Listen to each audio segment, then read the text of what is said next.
প্রিয় BA fifth সেমিস্টারের ছাত্রছাত্রীরা, আজকে আমি যে বিষয় নিয়ে আলোচনা করব সেটি হচ্ছে তোমাদের যাদের ঐচ্ছিক বাংলা রয়েছে DSEA1 বাংলার সমাজ ও সংস্কৃতির ইতিহাস।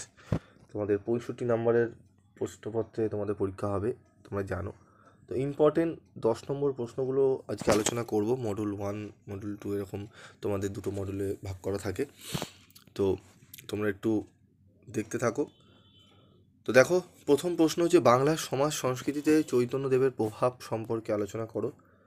বাঙালি জাতির নৃতাত্ত্বিক পরিচয় সম্পর্কে যা জানো তা আলোচনা করো। চর্যাপদের কবিতাগুলিতে প্রতিফলিত প্রাচীন যুগের বাঙালির জীবনধারার পরিচয় দাও। ভারতে পাশ্চাত্য শিক্ষার বিস্তার কিভাবে ঘটেছিল সে সম্পর্কে সংক্ষিপ্ত আলোচনা করো।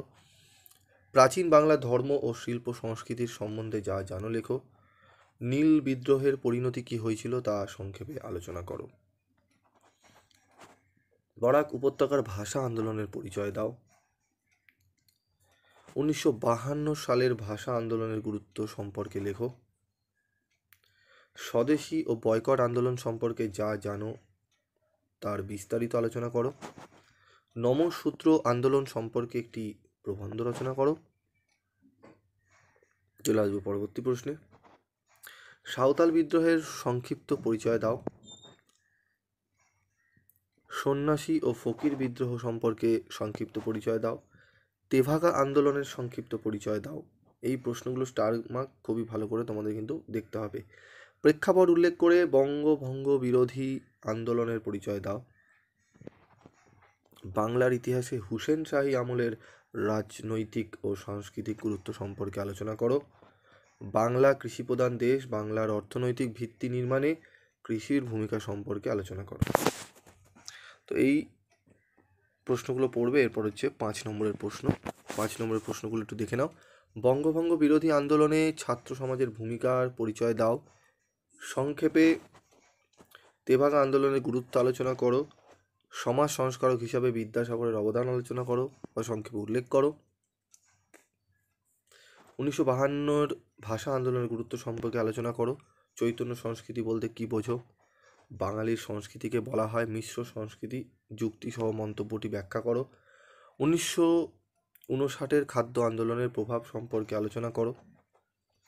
বাংলার সমাজ সংস্কৃতিতে ব্রাহ্ম সমাজের গুরুত্ব সংক্ষেপে আলোচনা করো। পাল যুগের বাংলার বৌদ্ধ ধর্মের বিকাশের সংক্ষিপ্ত পরিচয় দাও। ওয়াহাবি আন্দোলনের গুরুত্ব সম্পর্কে আলোচনা করো। টিকা লেখো ওয়াহাবি আন্দোলন। টিকা লেখো নকশাল আন্দোলন ও বাংলা সাহিত্য। উদ্বাস্তু সমস্যা, পাকিস্তান প্রস্তাবের গুরুত্ব। বঙ্গভঙ্গ বিরোধী আন্দোলনে নারীদের ভূমিকা আলোচনা করো।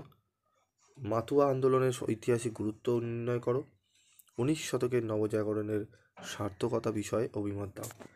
তো 5 নম্বরের আমি 14টি প্রশ্ন দিয়েছি। এই 14টি প্রশ্ন পড়তেই হবে তোমাদের, কারণ বাংলায় ওইভাবে একদম গুটি কয়েক প্রশ্ন তুমি যদি পড়ে যাও 4-5টি প্রশ্ন, তাহলে কিন্তু একটু বিপদে পড়া হয়ে যাবে। তো বলবো একটু 14টি প্রশ্ন আছে, তোমরা আশা করি আমি অনেক আগেই দিয়ে দিয়েছিলাম তোমাদের প্রশ্নগুলো, তোমরা রেডি করেছো। তাও লাস্ট মিনিটে আমি একটু বলে দিই, তোমরা 1 থেকে 5 অবধি একটু ভালো করে দেখবে। 1 থেকে 5 নম্বর প্রশ্ন এবং তোমার হচ্ছে 10 থেকে 14 নম্বর প্রশ্ন, এই প্রশ্নগুলো একটু ভালো করে দেখবে, ঠিক আছে? লাস্টের এবং ফার্স্টের দিকের প্রশ্নগুলো একটু ভালো করে তোমরা রিভাইজ করে যেও, ঠিক আছে? এবং 10এরগুলো তো স্টার্ট দিয়ে দিয়েছি, সেগুলো আগে রেডি করে নাও, এবার রিভাইজ করে নাও। পারলে প্রত্যেকটি প্রশ্ন যদি পড়ে যাও তাহলে কিন্তু ভালো রেজাল্ট তোমরা করতে পারবে, কারণ বাংলায় তোমরা বুঝতে পারছো প্রচুর বড় সিলেবাস, সেখান থেকে এই 14টি প্রশ্ন আর 10 নম্বরে আমি মাত্র কটি প্রশ্ন দিয়েছি। তো একটু পড়তে হবে, কারণ প্রচুর বড় সিলেবাস বাংলার। তো যাই হোক, তোমরা এগুলো পড়ো, যদি কোনো সমস্যা হয় বলো, জানিও। পরবর্তী সাবজেক্টগুলো ভিডিও আমি এক এক করে দেবো। তোমাদের ডিএসসি আরও যে পেপারগুলো রয়েছে সাবজেক্টের আমি দেবো। ইতিহাসে তোমাদের দিয়ে দিয়েছি, মডেল প্র্যাকটিস সেট দিয়ে দিয়েছি, উত্তরের পিডিএফ নোটস দিয়ে দিয়েছি। তোমরা যদি দেখতে চাও চ্যানেল ভিজিট করে দেখে নিতে পারো। আমার সেকেন্ড চ্যানেল রয়েছে পিবি ক্যাপচার, সেই চ্যানেলটি তোমরা সাবস্ক্রাইব করে রেখো, কারণ সেখানে আমি বহু পিডিএফ নোটস তোমাদের দিয়ে থাকি ডাউনলোড করার জন্য। আজকের মতো এটুকুই, দেখা হচ্ছে পরবর্তী ভিডিওতে। সকলে ভালো থেকো, সুস্থ থেকো, এবং পিবি স্টাডি ক্লাসে তোমরা সাজেশান দেখে কতটা উপকৃত হও যদি কমেন্টসে লেখো। আমি প্রত্যেকের কমেন্টস আমি আমার টাইমলাইনে দেবো আমি, বা আমি আমার যে হোয়াটসঅ্যাপ গ্রুপ রয়েছে সেখানেও আমি স্ট্যাটাস দেবো, কারণ বাকি যারা রয়েছে তারা দেখে ইন্সপায়ার হতে পারে যে তোমরা ভালো রেজাল্ট করতে পেরেছো, বাকি যারা ছোট রয়েছে তারাও পারবে। আজকের মতো এটুকু।